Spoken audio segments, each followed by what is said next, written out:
Joo, otetaan tommonen talovaunu esittely. Ei ole minun vaunu, mutta on ollut mukana siirtämässä tuommoista lisää eteishommaa, niin katsotaan minkälainen härveli on. En ollut itse ennen tätä niin näihin tutustunut ollenkaan, niin nyttenpä on.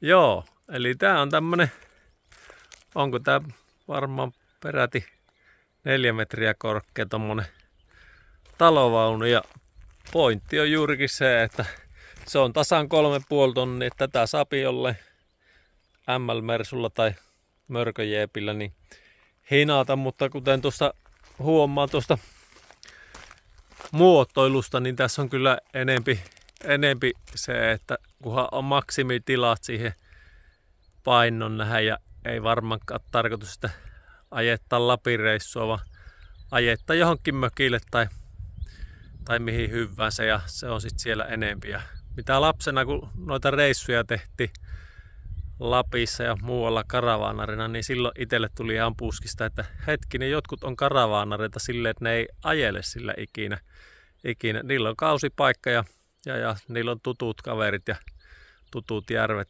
missä ne käypi, niin näkisin, että tämä olisi kyllä ehkä siistimpi siihen hommaan kuin normivaunu, niin. Tämähän toimii sillä, että veetään 3-vaihe pistorasiasta tuo jatkoroikalla sähköt. Ja mun mielestä tähän oli semmonen sovitin kappale, että yhdestäkin vaiheesta saa, mutta sitten en kyllä tiedä, mitkä kaikki pelaa sähköllä, että silloin varmaan jotkut tärkeimmät jutut toimii. Ja tuossa on tuo normi vetopää ja sitten täällä nyt on pistorasioita ulkopuolellakin, niin ja tuossa on lämpöeristeet, koska tää on ollut ihan talvikäytössä, mutta kurkattaan sinne sisälle, niin. Siellä on tuommoinen normaali vesijohtoliiti, eli tuosta tulee maan alta vesiputkia, se on liitetty tuohon ja sitä kautta tuo sapi käyttöveden ja vaunuissahan on se likavesisäiliö. Tässä ei ole sitä säiliöä, vaan se tulee tuosta LVI-putkella tuohon. Ja tää ei työnnä paskavesiä, vaan on lähinnä suihkuvesi ja pesukonevesi. Et tässä on kompostoiva vessa. Ja tämmöisillä, sit kun se on ajettu paikalleen se jääpi seisomaan, niin se nostetaan noilla tommosilla tunkin tapaisilla pyörät ilma ja tassa ja tälle puolellehan täällä ei hirveästi ikkunoita ole, on pointti, että tuo laitetaan toinen puoli tuonne maiseman puolelle. Tuossa on savupiippu, siellä on semmonen pellettiuuni, niin katsotaan se. Tuossa on pieni monikerroslasissa jossakin, olisiko keski- vai päätykerroksessa halakkeama, mutta tuolta nähdään jo vähän sen sisälle päin. Tälle se voi nykäistä järvenranta ja tietysti tuossa tuo etteisosa, niin sitä ei tietenkään ajoissa pysty pitää mukana, se irrotetaan. Se nyt on, se ei mikään mahdottoman pitkä urakka. Traktorin keulanostimella se on suht helppo irrottaa ja vähän vaikeampi laittaa. Me siirrettiin ilman traktoria sitä pois.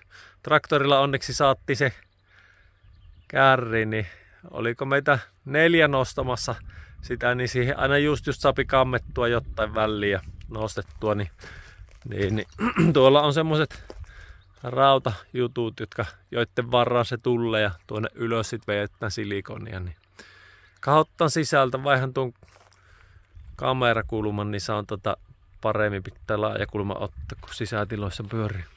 Joo, eli nyt mennään sisälle, niin no täällä on etteistila. Karvalakkimallissahan tätä etteistä ei olekaan, että tää on lisävaruste niin kuin liuta muitakin asioita. Ja tuo tuhkaimuri palattaan siihen kohta, se liittyy siihen pellettikonne se. Ja tässä on tää varsinainen pääovi, niin tässä tullaan keittiöön. Tässä on ihan normikeittiö. Nyt kun ne sähköt on siellä, niin on jääkaappia, allalla pakastinta ja normaali. Nyt vesi tietysti tulee, kun on vesihana päällä ja astianpesukone löytyy sieltä ja siinä on normi uuni ja induktioliesi ja sitten ihan nämä kaapistot löytyy mitä on ja kurkattaa. Täällä on suihkutila eli periaatteessa talon mukavuudet löytyy, kun pystyy ollettu pyykinpesukone ja täällä kanssa käsipesuhomma ja tuo on tuo lämminvesivarra ja sitten tää on kompostiveissä, katsotaan. No se, joo, eli tuossa pisuneste tulee sinne hulevesiputken puolelle ja tuo toinen on sitten kompostipuoli ja olikohan niin, että täällä on roskispuoli ja tuosta napista meni niin tuo puhallin päälle, eli nyt jos meinaa, että käypi suihkussa ja haluaa kuivaksi tai sitten vessassa meinaa muuten haista, niin puhallinta päälle ja tuossa on sitten suihku ihan tänne.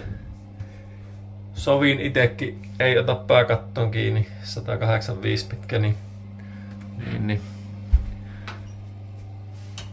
Näin mennään ja pistää vielä päälle, niin. Täällä tilassa kaikkialla, no en ole varma onko kaikkialla, minun mielestä tässä tilassa on lattialämmitys ja sitten tässä on kanssa lattialämmitys koko alalla. Ja sitten kurkattaan, täällä on tää pienempi tila.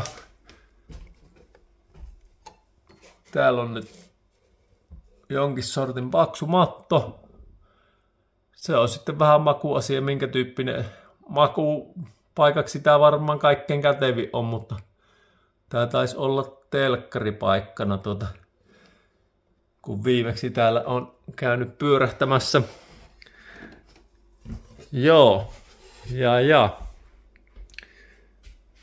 Sen verran kurkattaa vielä, eli täällähän on taitaa olla painovoimainen ilmanvaihto. Minusta tuolla on ritilä ja sitten on muutamassa muussa paikka, en muista missä. Mutta tuolla on ilmanvaihtokone, että jos tuntuu, että tarvii. Tässä on nämä kaukosäätimet.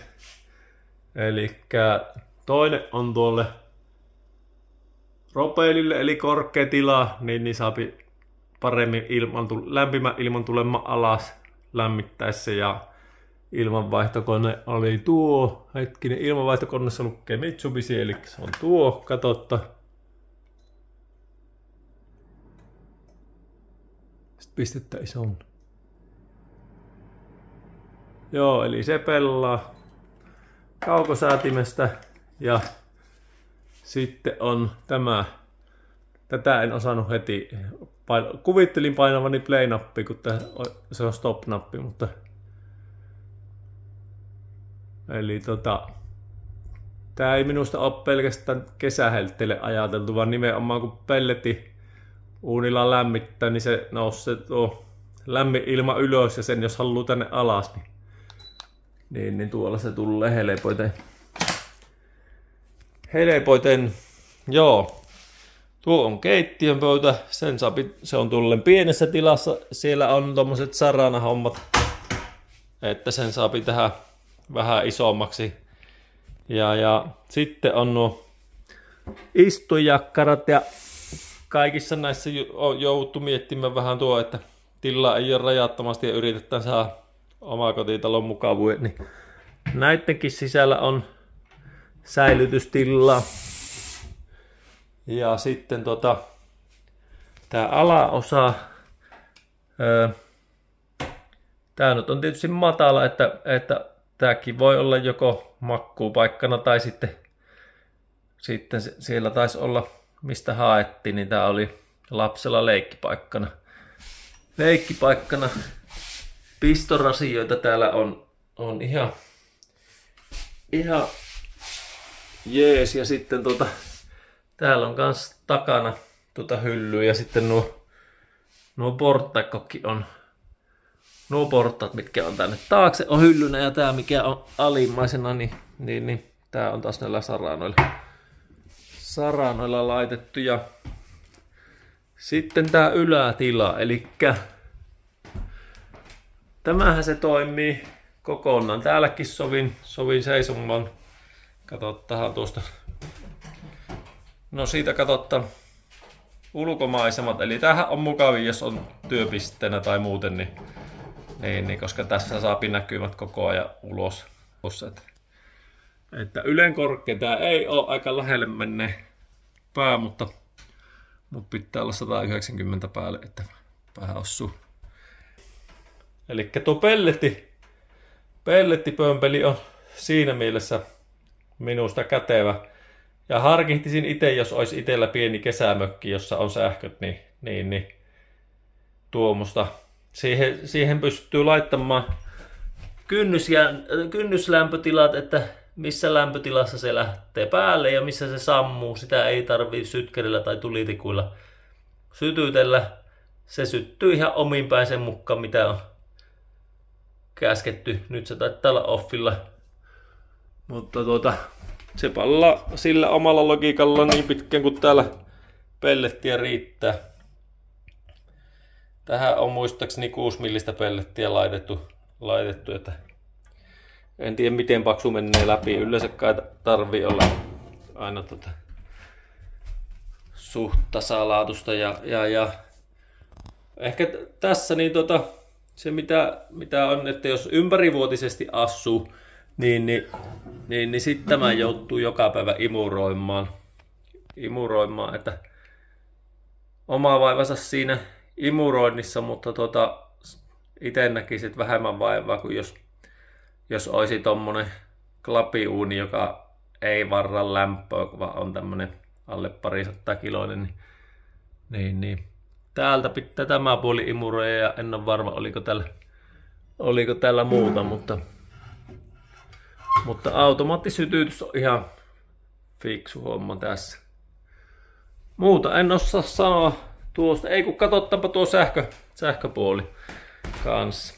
Ja sitten tuossa oli tuo ruoanlaitto, niin tuo liesi tuosta auki ja tuosta valot ja tuosta puhaltimet päälle.